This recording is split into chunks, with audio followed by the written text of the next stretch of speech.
Hello everyone. Today we talk about how to fix the app of WordUp. We will go to settings,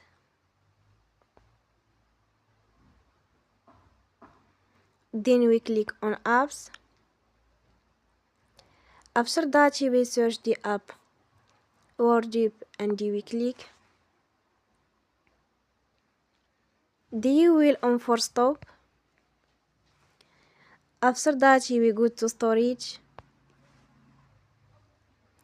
Then we click on clear cache.